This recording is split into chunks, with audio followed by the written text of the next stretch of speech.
ဇာပလင်းနှင်းမောင်နှင့်မဲကြီးညီကိုမျာ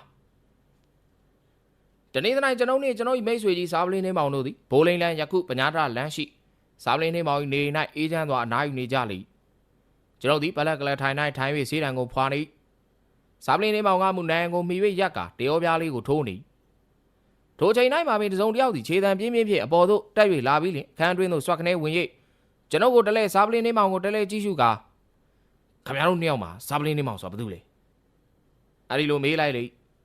ထိုကဇာပလင်းနှင်းမောင်သည်တရောဖြင့်အတန်ပြုလိုက်လေတရော၏နံပါတ်2ကျိုးရင်ရှိသောတန်စင်3နှင့်နံပါတ်3ကျိုးရင်ရှိသောတန်စင်4ကိုခက်ကြဲကြဲလေးထိုးလိုက်လေ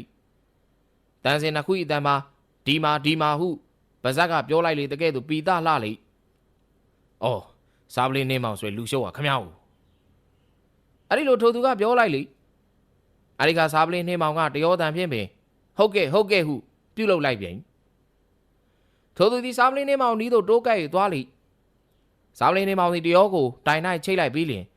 ကိုဝင်းကြီးတွင်မှရေခဲတောင်တစ်စိတ်စီကရက်ကိုထုတ်ကစီကရက်တလိပ်ကိုနှိုက်ယူမင်းညှိပြီးနောက်ဟိုမှာထိုင်ပြီးပြောစရာရှိတာပြောစမ်းပါဗျာကျုပ်ကနားလေးတဲ့သူမဟုတ်ဒီလောက်ကပ်ပြီးပြောစရာမလိုပါဘူးအဲ့ဒီလိုပြောလိုက်လေထို့နောက်ဇာပလင်းနှင်းမောင်သည်ကလတ်ထိုင်တွင်ဝင်၍ထိုင်လိုက်လေထိုသူသည်မထိုင်သေးပဲသူ၏မျက်နှာမဲကြီးကိုဇာပလင်းနှင်းမောင်၏မျက်နှာနီးသို့ကပ်ကသွားများကိုဖြဲ၍အန်ကျိတ်ပြလိုက်လေထို့ကြောင့်ဇာပလင်းနှင်းမောင်ကမိတ်ဆွေခင်ဗျလူမားနေပြီဇာပလင်းနှင်းမောင်ဆိုတာစုံတောက်ဗျာသွားဆိုင်တယ်သူမဟုတ်ဘူးရွှေသွားဆိုင်ချင်လို့လားရွှေသွားဆိုင်ချင်ဟောဗျိုင်းရုံစိန်ဘက်ကိုသွားအဲ့ဒီမှာသွားဆိုင်စရာတွေရှိတယ်အဲ့ဒီလိုမခိုးမခန့်လေတံဖြင့်ပြောလိုက်လေ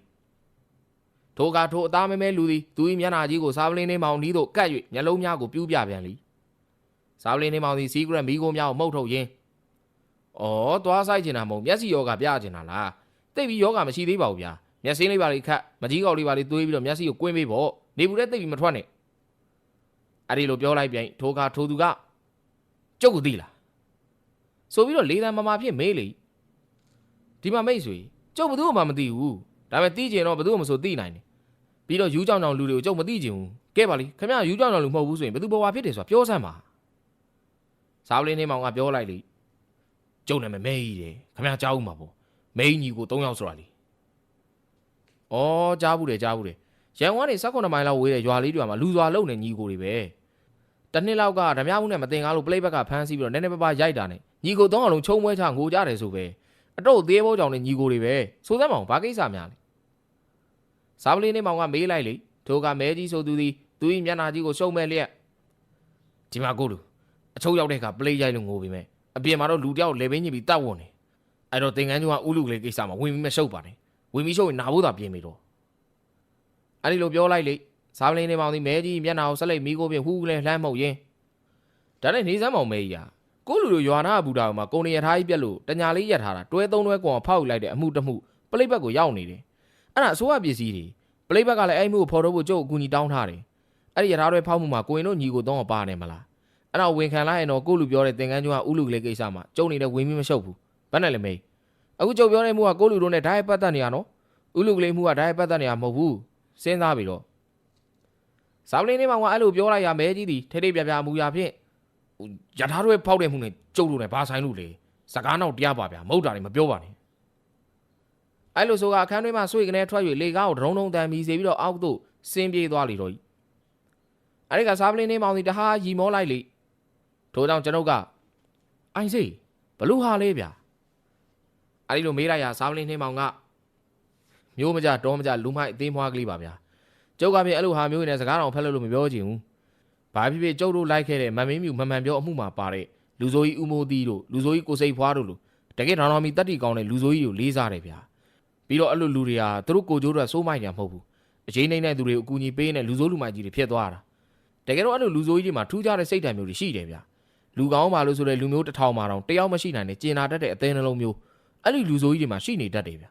ခုနလာတဲ့မဲကြီးတို့လိုဟာမျိုးကြတော့ကျုံနေနဲ့တိတ်ပြီးတော့ရေးလို့ဆရာမလိုပါဘူးဇက်ပိုးကိုလက်ဝါးနဲ့3-4ချက်လောက်ခတ်ဆက်ဆိုင်လေးရိုက်လိုက်တာကြောက်ပါပြီဗျာပြောမဲ့ကောင်းနေပါဗျာနေစမ်းမအောင်ကိုနေမောင်သင်္ကန်းကျွန်းကဥလူကလေးဆိုတာဘာများလဲဗျာဘာမှမသိသေးပါဘူးအိုင်ပြေဒါနဲ့တစ်စိတ်ကလေးဗျာဟောကိုစာအုပ်စင်မှာကျုပ်ရဲ့အမှုတွဲမှတ်စုရှိအဲ့ဒီမှာလာအခရာခေါင်းစဉ်တတ်ထားနေအောင်လှန်ပြီးတော့တစ်စိတ်လောက်ဖတ်ကြည့်လိုက်စမ်းပါ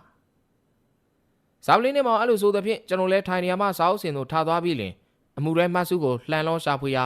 လာအခရာခေါင်းစဉ်ကိုတွေ့ရလေထို့ကြောင့်ကျွန်ုပ်သည်ထိုခေါင်းစဉ်အောက်တွင်ပါသောအမှုများကိုအတန်ထွက်၍စာပလင်းထဲမှဖတ်ပြလိုက်လေလူဝမာလေးဝိဝါဒအမှုလူရိုင်းများအသုံးပြုသောအစိမ့်များဖြင့်ပြစ်တတ်သည့်ဂျိုကုန်းလူသက်မှုလူပူကလေးများပါဝင်သောစက်ကပ်လူသက်မှုလူမိုက်ဂျေမီအသက်ခံရသောဆက်ဆန်းလူသက်မှုလူရှုပ်လူပွေဓာတ်ပုံဆရာအသက်ခံရသောဘိုက်စကုတ်မင်းသမီးလူသက်မှုလူကလေးခေါ်စိန်ပွဲသားဥလူကလေးပါဝင်သောမကိုလန်းဘာဘူးတိုက်ဖောက်ထွင်းမှုအဲ့ဒီလိုဖတ်ပြလိုက်ရစာပလင်းနှင်းမောင်ကဟိုးတော်ပြီအဲ့ဥလူကလေးကိုကြုတ်သိပြီ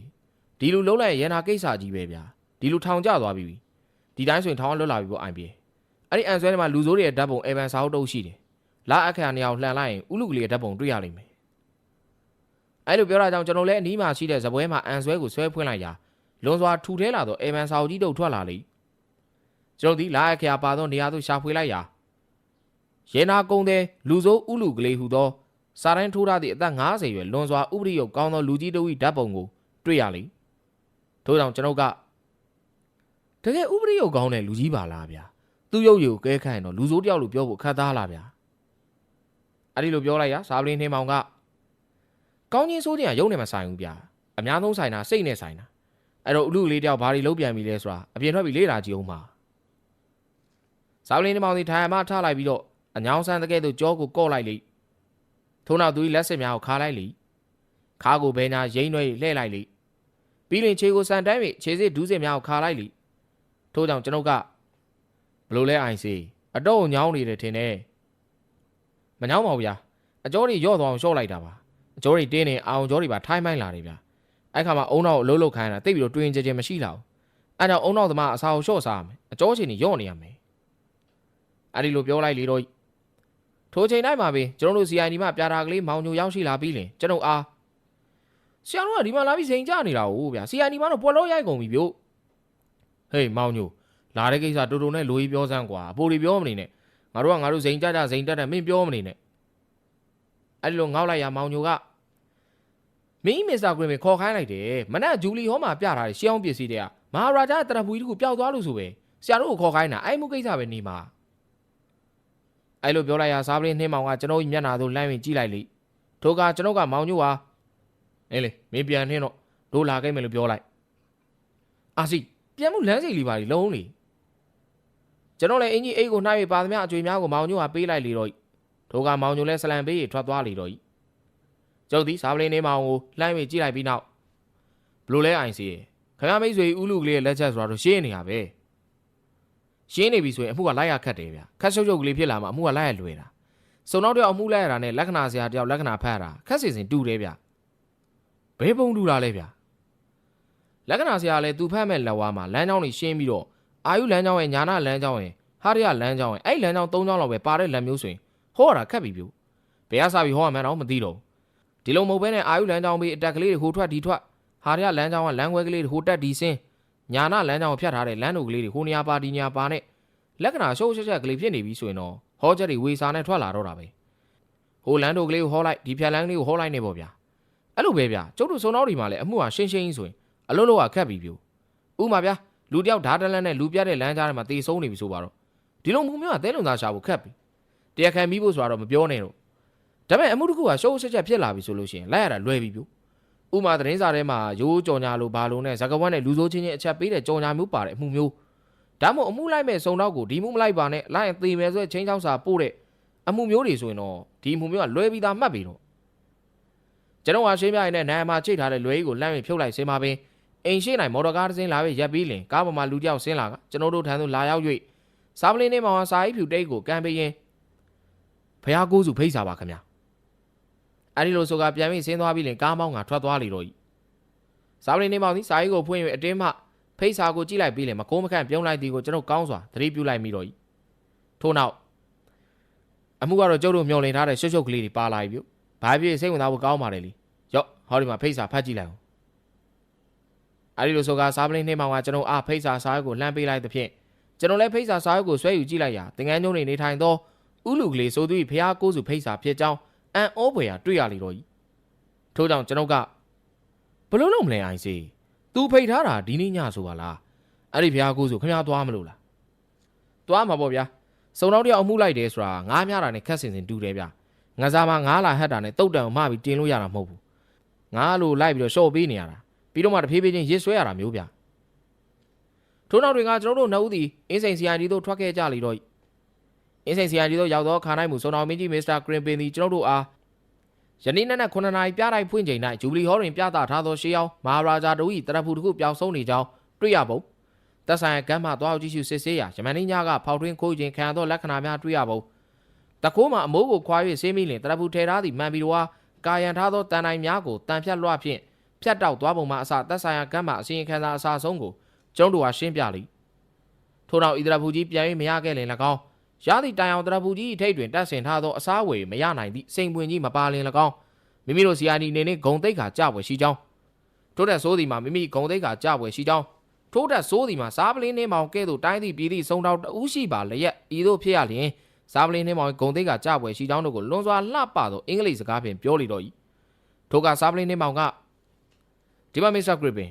တရဖူကြီးပြန်လည်ရရှိဖို့အတွက်တာဝန်ယူပါတယ်ဒါပေမဲ့တရားခံတော့မိမှာမဟုတ်ဘူး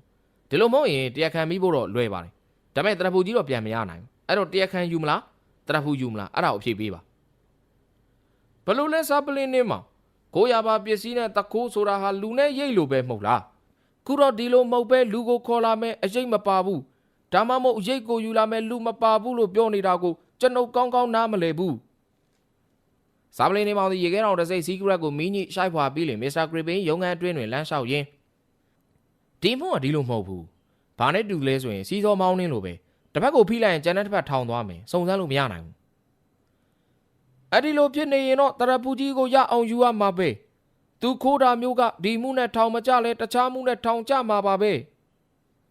အဲ့ဒီကစားပလင်းနှင်းမောင်ကတောင်းပြီမစ္စတာဂရစ်ပင်မနှက်ပြပြတိုင်းဖွင့်ချိန်မှာတရပူကြီးပြန်ရပါစီမယ်အဲ့ဒီလိုပြောဆိုကရုံးခန်းအတွင်းမှာထွက်သွားလိ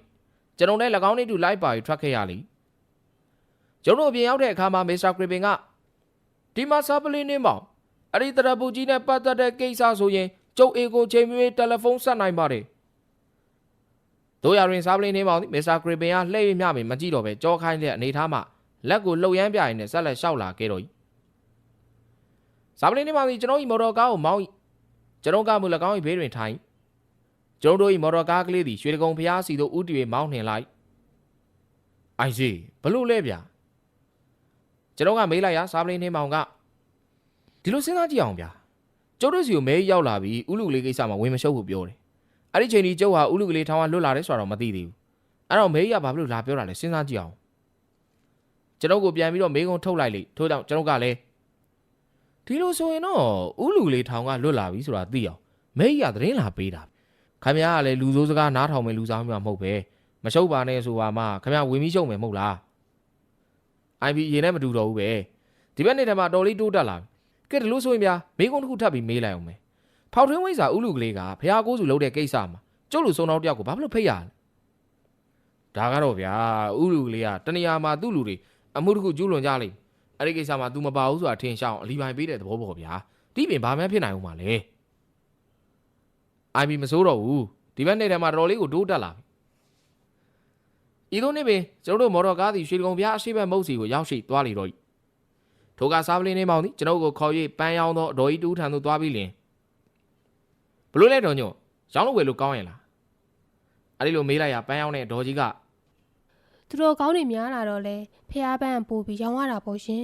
်သူရုံမာတွေများလာတော့လဲပလိတ်တွေစုံတော့တွေအလုံးများကြတာပေါ့ရှင်ကဲစိုးစမ်းမအောင်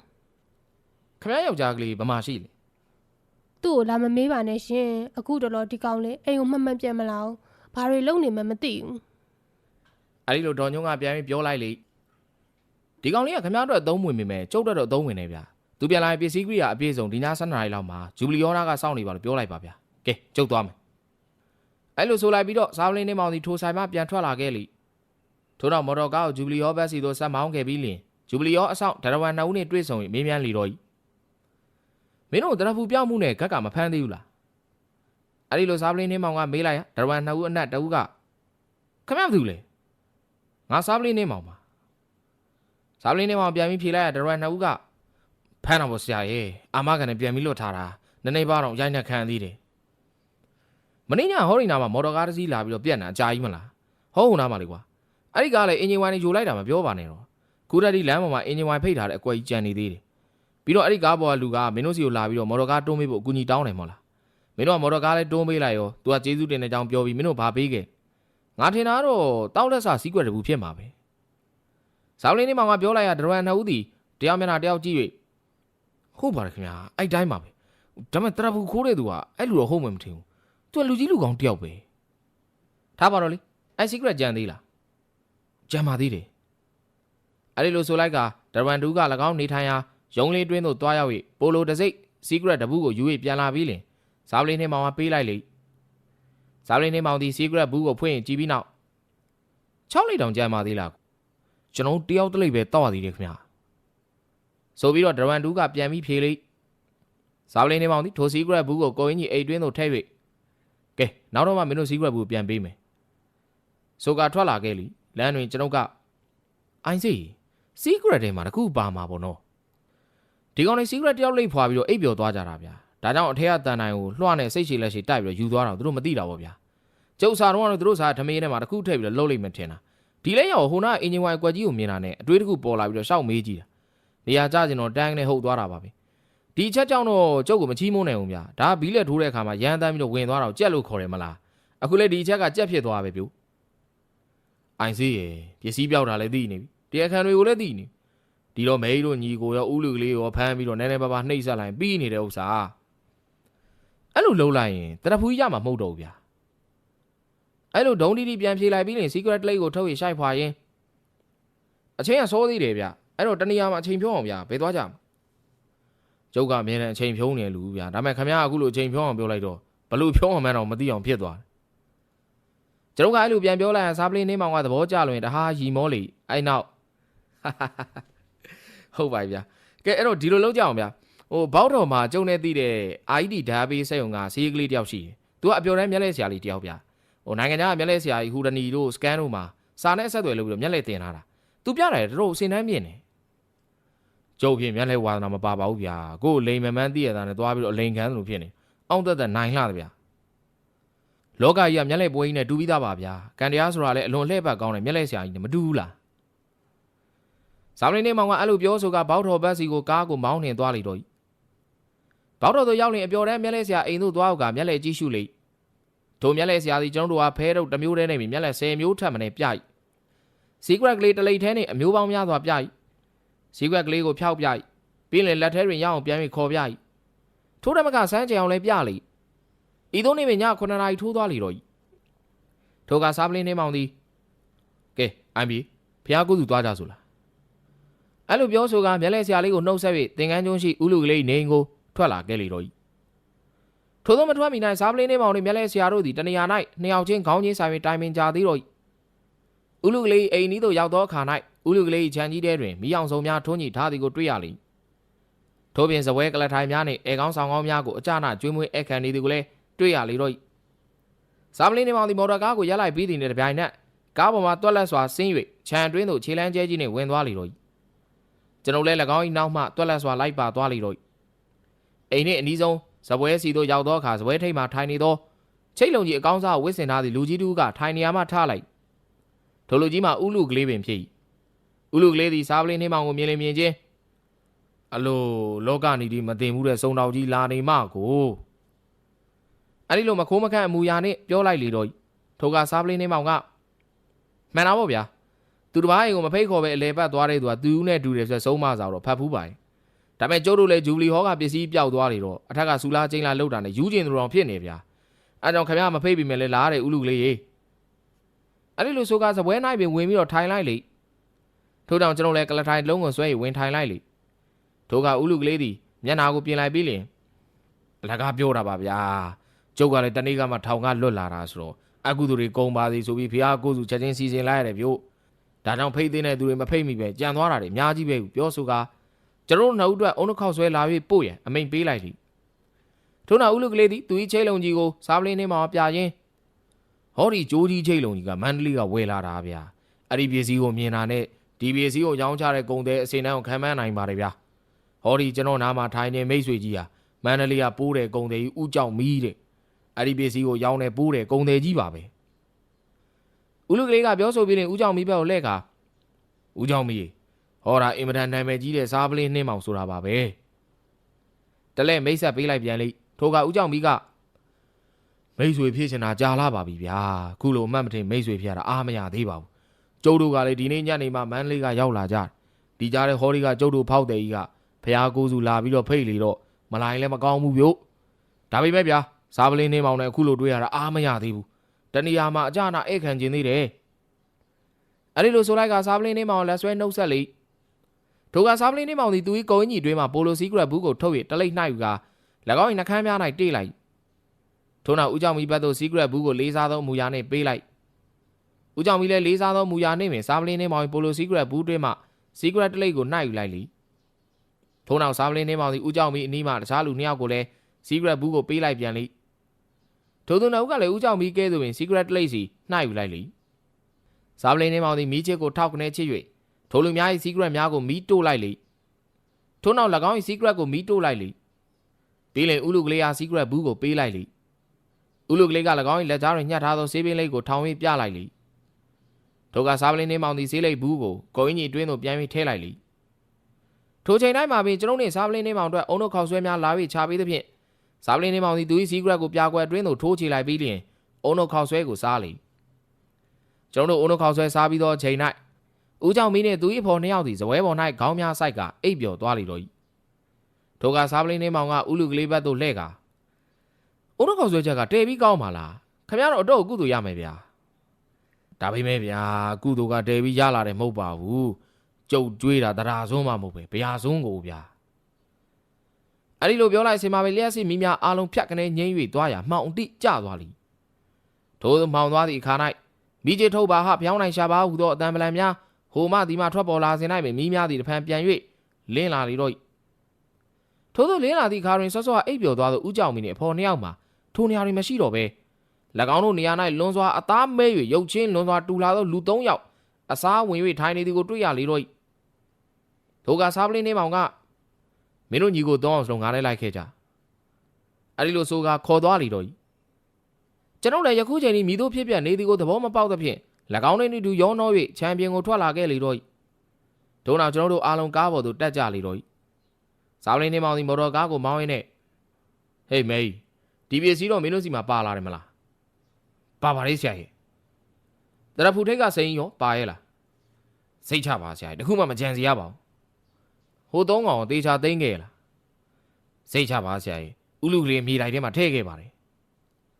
အဲ့ဒီလိုပြန်ပြောလိုက်ရာစားပလင်းနှင်းမောင်ကမင်းတို့ကလည်းကြောင်မင်းတို့လူဆိုကြောက်လာ ਈ လားကွာသူတို့ကရအင်အားကြီးတယ်ခင်ဗျာပြီးတော့တိတ်ပြီးရက်ဆက်တာကျွန်တော်ပြင်ဆရာအိမ်လာတာဆရာမသဘောပေါက်ရလားလို့ဘေးမှာလည်းလူစိမ်းကြောရှိနေလေတော့အဲ့ဒီချိန်တွင်းမှာဘယ်လိုပြောရမလဲဆိုတာစဉ်းစားလို့မရဘူးဆရာဒါနဲ့ကျွန်တော်လည်းစိတ်ကူးလို့ရတော့ကြံပြီးတော့ပြောကြည့်လိုက်တာဆရာသိပ်ပြီးအကင်းပါတော့နော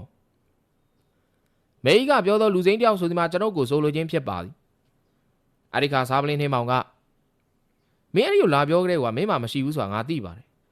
ဒါပေမဲ့ဥလူကလေးမှများအမှုရှိသလားလို့စဉ်းစားမိဥလူကလေးထောင်းလွတ်လာလဲငါမသိသေးဘူးကွာမင်းလာပြောမှငါသိတယ်ပြီးတော့မင်းအဲ့လိုလာပြီးပြောတာကဥလူကလေးကိုစောင့်ရှောက်ပေးပါလို့ပြောတာပဲလို့ငါတော့နားလေလိုက်တယ်အဲ့မှာငါစဉ်းစားကြည့်တာတော့ဥလူကလေးနဲ့တူမင်းရဲ့ညီမဲလန့်နဲ့မဲလေးပါပူးတွဲပြီးတော့ဒုက္ခရောက်နေလို့စဉ်းစားမိတယ်ကွာဆရာကိုနှင်းမောင်ကတိတ်ပြီးအကင်းပါတာပဲဗျာအဲ့ဒီကစားပလင်းနှင်းမောင်ကငါစီကိုဥလူကလေးရဲ့ဖျားကိုးစုဖိတ်စာလာပြီးပို့တာလေမင်းလက်ချက်ပဲမဟုတ်လားမေဥလူကလေးစီကိုဆရာသွားပြအောင်ဆိုပြီးဥလူကလေးဖိတ်စာအပ်တဲ့ပုံနှိပ်တိုက်သွားပြီးတော့ဖိတ်စာလက်ကျန်လေးတစ်စောင်ရအောင်တောင်းပြီးကျွန်တော်လူတယောက်နဲ့ပို့ခိုင်းလိုက်တာအဲ့နောက်မှာတော့ဂျူဘလီဟိုကတရဖူကြီးမင်းညအဖောက်ခံတဲ့သတင်းလဲကြားရောအဲ့ဒီဖောက်တင်းသမားမင်းတို့ညီကိုတွေမဟုတ်ဘူးဥလူကလေးလည်းမဟုတ်ဘူးဒီတဲ့စဉ်းစားကြကောင်းတာတော့မင်းတို့ညီကိုနဲ့ဥလူကလေးကိုပါအကြက်ကအနိုင်ကျင့်နိုင်တဲ့အဖွဲတစ်ဖွဲကလှုပ်တယ်ဆိုတာငါအနေနဲ့တွေးပြီးသားပဲကွာဘလို့ဖြစ်ကြတယ်ဆိုတာတော့မင်းတို့ကပို့ပြီးသိမှာပေါ့ကွာဟောဒီကငါမိတ်ဆွေကြီးကိုသိအောင်တစ်စိတ်ပြောပြလိုက်ကြပါဦးအဲ့ဒီလိုစားပလင်းနှင်းမောင်ကပြောလိုက်အဲ့ဒီခါမဲကြီးကကျွန်တော်ညီမဲလန်းနဲ့မဲလေးကဥလူကလေးနဲ့တူထောင်ကျနေတာခင်ဗျာသူတို့ထောင်လွတ်တဲ့နေ့မှာပဲကြောင်မီတို့လူစုကဖောက်ထွင်းမှုတစ်ခုဒါမှမဟုတ်ဒူးဆိုင်မှုတစ်ခုလောက်ကြလိမ့်မယ်ဆိုတာသတင်းအခိုင်မှာရထားတယ်အဲ့လိုလောက်တိုင်းပလိတ်ဘက်ကကြောင်မီတို့မထင်မဲဥလူကလေးနဲ့ကျွန်တော်တို့ထင်မဲဆိုတာလဲကျွန်တော်သိပြီးသားပဲ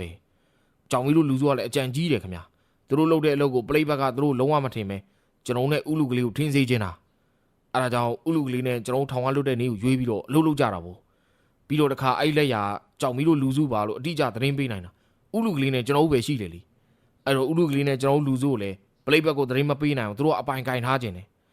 နောက်ဆုံးမှမလွဲတာလို့အမိခံလူကြီးမိခံပဲပစ္စည်းတော့တခြားအပြီးပိုင်ထွက်သွားပြီးသားဖြစ်စေခြင်းတယ်အဲ့လိုအကြနာလုံနိုင်မှုသူတို့မှအင်အားရှိနေတယ်ဗျအဲ့ဒါကြောင့်ဥလူကလေးနဲ့ကျွန်တော်ညီနှစ်ယောက်ဟာထောင်ဝလွတ်တာနဲ့အိမ်ုံတန်းမပြန်ပဲနဲ့ပုံနှိပ်တိုက်ကိုသွားပြီးတော့နောက်တစ်နေ့မှာဖျားကုစုလုံးမဲ့အကြောင်းဖိတ်စာချက်ချင်းရိုက်ခိုင်းပြီးတော့ဖိတ်စာတွေဝေပြီးမှအိမ်ုံသွားကြတာအိမ်လဲရောက်တော့ကြောင်မီရဲ့တပည့်နှစ်ယောက်ကတနတ်နဲ့အစင်းသင်းစောင့်နေတယ်ဘယ်မှထွက်ခွင့်မပေးတော့ဘူးအိမ်သာသွားတော့လိုက်ပြီးစောင့်နေဗျာကန်းကုန်ရောအဲ့တော့ဥလူလေးကအဲ့နှစ်ကောင်မနေ့ပြန်ဖျားကုစုကြွေးမှာကွာဟောဒီမှာဖိတ်စာတွေဆိုပြီးဖိတ်စာတွေထုတ်ပေးလိုက်တယ်အဲ့တော့မှဒီနှစ်ကောင်လေးမျက်လုံးပြူးသွားတယ်အဲ့ဒီမှာတကောင်အိမ်မှာကြံခဲ့ပြီးတကောင်သူတို့ဆရာကြီးကြောင်မီနဲ့သွားတွေ့ပြီးတော့အကျိုးအကြောင်းပြောပြတယ်အဲ့တော့ကြောင်မီကကြွေးချင်းကြွေးပါစေရတယ်ဥလူကလေးရဲ့မဲလက်မဲလေးကိုသာဒီခြံထဲအပြင်မထွက်နိုင်အောင်အပြင်ကလူတွေနဲ့တွေ့ပြီးတော့လွတ်လပ်လပ်စကားမပြောနိုင်အောင်သာကြက်ကြက်မက်မက်လှုပ်ထားဘုရားကုစုကြွေးဖို့ကိစ္စလေမင်းတို့ကပဲစီစဉ်ပေးလိုက်ဆိုပြီးတော့ငွေတောင်ထုတ်ပေးလိုက်သေးတယ်ခင်ဗျာအဲ့လိုပြောပြတဲ့အခါကျွန်တော်ကငြိမ်ပြီးနားထောင်ခြင်းမပြုတ်နိုင်တော့ပဲနေစမ်းမအောင်မဲကြီးဥလူကလေးနဲ့ဒီကောင်တစ်ကောင်ထောင်လွတ်လာနေကြောင်ပြီးတို့လူစုကဒီလိုလုပ်မယ်ဆိုတာသတင်းကြိုပြီးရတာပဲကွာပလိတ်ဘက်ကိုတိုင်လိုက်ပြီးတာပဲဥစ္စာဘလို့ပြလို့ပလိတ်ဘက်ကိုမတိုင်ပဲထွေးလီကာလီတွေရှောက်ပြီးလုံနေရတာလေအဲ့ဒီလိုမေးလိုက်ရမှာမဲလက်ကမပြည့်သေးခင်ဒီလိုရှိပါတယ်ကာကွယ်ပေးပါဆိုလို့ခင်ဗျားတို့ပလိတ်ဘက်ကကာကွယ်ပေးမလဲလားဗျာဥပေပေါင်းနဲ့မရောက်သေးတာနဲ့ပလိတ်ရေးမပိုင်သေးတာနဲ့ပြောတဲ့လူကိုမယုံတာနဲ့ပြီးတော့ကျုပ်တို့ကိုယ်တိုင်လည်းလူဆိုးဗျာကျုပ်တို့စကားကိုပလိတ်ဘက်ကယုံမလဲလားအဲ့လိုမယုံလို့အင်းနေလုံးနေရတယ်ကျုပ်တို့ကအကြောင်မီတို့လက်ထဲပါသွားနိုင်တယ်အားကြောင့်ဥလူကလေးကလည်းသူ့နီးသူ့ဟန်နဲ့အလူတကူပြောင်းလှုပ်လိုက်တာအလူဖြစ်သွားရင်လူကစုံတော့ထွက်ပေါက်ကြံစီလို့ရမယ်မဟုတ်လားထားပါတော့လေကျုပ်တို့ထောင်အောင်ထွက်တဲ့ညမှာပဲသူတို့ကဖောက်တွင်းမှုတစ်ခုကိုလှုပ်ကြတယ်အဲ့ချိန်မှာကျုပ်တို့ညီကိုညောင်းတဲ့ဥလူကလေးကကြောင်မီရဲ့လူနှစ်ယောက်လက်ထဲမှာတနတ်နဲ့ချိန်ခံထားတယ်နောက်ဆုံးကျုံနဲ့ကျုံရဲ့ညီမဲလေးကိုမြေတိုက်ထဲထည့်ပြီးတော့ပိတ်ထားလိုက်ပြီဥလူကလေးတယောက်ကိုလည်းအဲ့နှစ်ကောင်စောင့်နေဒီနေ့မနေ့လဲကြောက်အဲ့နှစ်ကောင်နဲ့တကောင်နဲ့သူတို့ခေါ်ထားမိမညောင်ရောက်လာပြီးတော့အုံတို့ခေါက်တဲ့ချက်ဖို့ဈေးတွေပါဝယ်ကြတယ်ဟင်းတွေပါချက်ကြတယ်ညနေလူတွေလာရင်ကျွေးမဖို့အစင်သင့်မယ်ဝိုင်းပြီးလောက်ကင်မှုလဲသူတို့စီကနောက်ထပ်မိမညောင်ပို့လိုက်သေးတယ်အဲ့မိမကြီးနဲ့စကားပြောခွင့်မပေးဘူးညနေကြမှာဥလူကလေးဝေစားလဲခိုင်းပြီးတော့ဧည့်သည်တွေဧည့်ခံခိုင်းတာအဲ့လိုဧည့်ခံတဲ့ညမှာလဲသူတို့နှစ်ယောက်ထဲကတယောက်မဟုတ်တယောက်ရှိနေတယ်အဲ့ဒီလိုပြောလိုက်လေအဲ့ဒီကမှစားပလင်းနှင်းမောင်ကတရဘူးခိုးတဲ့တခိုးကဘယ်သူပဲဖြစ်ပေါ့ကွာမင်းညတော့ခိုးပြီးချင်းရန်ကုန်ပြင်ဘက်ကိုထွက်လို့မရဘူးကွာညဆိုတာမတင်ကားတာနဲ့ရှာဖွေခံရမယ်မလားသူတို့ကလည်းရှာဖွေလို့တွေ့သွားလို့ရှိရင်အဲ့တရဘူးကြီးဆုံးရှုံးမှာကိုတိတ်ပြီးတော့စိုးရင်ကြဒါကြောင့်မနေ့ကတော့ညာရင်းကြီးတရဘူးကြီးကမြို့ပြင်မထွက်ဖြစ်သေးဘူးဒီနေ့မနေ့ထွက်ဖို့ဆိုတာလည်းမဖြစ်နိုင်တော့ကုန်းလန်းရေလန်းအကုန်လုံးပိုက်စိတ်တိုက်ပြီးတော့ရှာနေကြတာပြီးတော့ဓာကြီးကိုရန်ကုန်မြို့ထဲမှာလည်းကြာမထားနိုင်သူတို့ဘက်ကလူများတယ်ကွာတယောက်မို့တယောက်ဖောက်လိုက်ရင်ဓာကြီးကပလိတ်ဘက်ပြန်ရသွားမှာသူတို့ရဲ့အကြီးကဲကြောင်ပြီးကတွေးမိတယ်သူ့အနေနဲ့အများဆုံးထုတ်ဖို့ကြိုးစားမှာပဲအဲ့ဒါတော့ဖြစ်နိုင်ဒီညထုတ်မယ်ပေါ့ကွာအဲ့ဒီဖျားကိုစုပြီးမှထုတ်ဖို့ကြံမှာပဲဦးလူကလေးအိမ်မှာအဆောင်ချတာသူ့လူတွေလည်းပြန်ပြီးတော့တင်းအောင်မယ်မလားဘယ်နည်းပဲမအောင်မင်းသားတင်းစီစုပ်ခွာမယ်ဆိုတာကိုကြောင်မီးနေနဲ့ညွှန်ကြားချက်ပေးရမယ်လူဆိုတော့ဖျားကိုစုမှာသူလည်းရှိနေမှာဖြစ်အဲ့ကြောင့်ဖျားကိုစုသူကိုယ်တိုင်ရောက်နေတာအဲ့ဒီလိုပြောလိုက်တဲ့အခါကျွန်ုပ်ကအတင်းရဲလာကြီးလားဗျာဒါတော့လူစီကားတဲ့နေအောင် तू မလို့လာဝင့်မလီ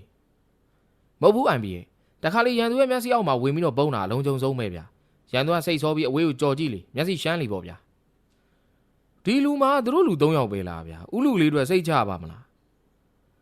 သူတို့လူ3ယောက်တွေဘယ်ကမလဲဗျာမလိုက်မကန်ဝိုင်းနေမှာလေသူတို့လူရှိချင်ရှိနေမှာပေါ့ဒါပေမဲ့မီးမိတ်လိုက်တော့ဥလူကလေးနဲ့ကြောက်ကကြောင်မီးတို့3ကောင်နှင်းမြမြမြေလိုက်တဲ့တည်သွားပြီးတော့မြေလိုက်တဲ့ကမဲလန်းနဲ့မဲလေးကိုခေါ်ပြီးထုတ်ချမ်းမီးကနေပုံပြီးစောင့်နေမဲကြီးကတွတ်တွတ်လက်လက်နဲ့ရောက်လာပြီးတော့သူတို့ညီကို3ယောက်ကဟို3ယောက်နေရာမှာအစားဝင်ပြီးတော့ထိုင်လိုက်တာမြန်လုံးကကြည့်တော့ဖြုံးကလေးမရိပ်မိလိုက်ကြဘူးဗျာမြန်လိုက်ပေါ်ကလည်းနိုင်ငံခြားကကာပွဲအော်ပရာကြနေရပဲဗျာမီးကလေးချက်မိတ်လိုက်တာလဲလဲစာရှိလိုက်လဲပြီးသားဖြစ်နေပြီဗျာမီးလည်းပြန်ပွင့်လို့လူတွေမျက်စိမှာဝိုးတိုးဖြစ်နေတော့ကျုပ်တို့ကထွက်လာကြတာသူလူတွေကတွေ့တယ်ထောင်းကျုပ်တို့ထွက်လာပုံကဖမ်းဆီးလာတဲ့ပုံမျိုးမဟုတ်ဘူးအဲ့တော့ကျုပ်တို့နှစ်ယောက်သူတို့3ယောက်ကလိုက်ဖို့သူတို့ထင်းကြအောင်ပါ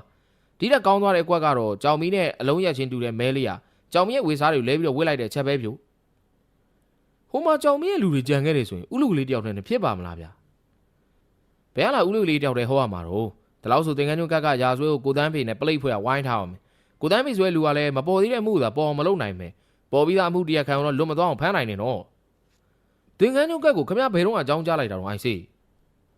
ကျုပ်ကိုယ်တိုင်အကြောင်းမကြားမိပါဘူးဗျာကျုပ်တို့မျက်လိုက်ပြတဲ့ ID ရုံကဆေးကလေးကိုအကြောင်းကြားခိုင်းလိုက်တာပါ။ဩဟုတ်ပြီဟိုလူ3ယောက်ကိုတိုက်လိုက်တဲ့စီးကရလည်းဟိုဒရဝန်နေစီကယူလာတဲ့စီးကရပဲခမရတောက်တာတော့မျက်လဲဆရာလေးကျုပ်တို့ကိုပြတဲ့ပိုလိုစီးကရလေးဖြစ်မယ်ခမရခါတိုင်းရေခဲတောင်စီးကရတောက်နေကြပါခုမှပိုလိုဘူးတွေကနှိုက်ပြီးတောက်တယ်ဆိုတော့မျက်လဲဆရာအင်အားယူလာတဲ့စီးကရတလိပ်ပဲဖြစ်ရမယ်အဲ့ဒီလိုပြောလိုက်တဲ့အခါစားပလင်းနှင်းမောင်ကအိုင်ဘီဒီနေတဲ့အတော်တိုးတက်လာနေပါလားအဲ့ဒီလိုပြောလိုက်စင်ပါပင် ကျွန်တော်တို့ကားသည်ဂျူဘလီယောရှင်း၌ရက်လိုက်ပြီးသားဖြစ်နေလေတော့၏ထို့နောက်စားပလင်းနေမောင်သည်အောက်သို့ဆင်းသွားရာဒရဝမ်နှစ်ဦးကလာ၍တွေ့လေထိုကစားပလင်းနေမောင်ကအဲ့ဒီဒရဝမ်နှစ်ဦးဟာပိုလိုစီကရက်တလိပ်စီထုတ်၍တိုက်လိုက်လေထို့သောတိုက်ပြီးလျင်ကဲမင်းတို့ပြန်နေကြပြီတော့ငါတို့ကားပြတ်သွားလို့ပြင်အောင်မယ်ကွာအဲ့ဒီလိုဆိုလိုက်ပြီးကားဆက်ဖုံးကိုဖွင့်လိုက်လေဒရဝမ်နှစ်ဦးကလည်းစီကရက်များရှိုက်ဖွာ၍ဝင်းတွင်းသို့ပြန်ဝင်သွားကြလေများမကြမီ၌စားပလင်းနေမောင်နီးသို့တစုံတယောက်သည်ပစ္စည်းကိရိယာမြောင်များစွာနဲ့ရောက်ရှိလာတော့ထိုသူကစားပလင်းနေမောင်ကဟင်းအောင်မိမမန်းညိုရမင်းအိမ်မှာပြန်မေးဘူးလို့တိုင်လိုက်တယ်ကွာကဲပါကွာအဲ့ဒါနောက်ကပြောတော့မယ်ဒရဝမ်နှစ်ယောက်တော့အခုလောက်ဆိုအိပ်ပျော်နေကြပြီမင်းဟောရီကမိန်းကြီးကိုတုံးရရင်ခေါင်မိုးကနေပြီးတော့အထဲကိုရောက်ဝင်ကြပြီတော့ပြီးတော့တရဖူသူညသူပြန်ထားပြီးတော့ဟိုကောင်တွေဖြတ်သွားတဲ့တန်တန်းတွေကိုမင်းတို့ဂေးစော်ပေးခဲ့ကြပလက်ပေါက်ကအတွင်းမှာရှိတယ်မင်းမပါတဲ့ဝါချိုရှိတယ်မလားအဲ့လိုပြောလိုက်ရဒေါ်ညွန့်ရဲ့ယောက်ျားဂေးသမားလေးကရပါတယ်ဆရာဦးပြောလိ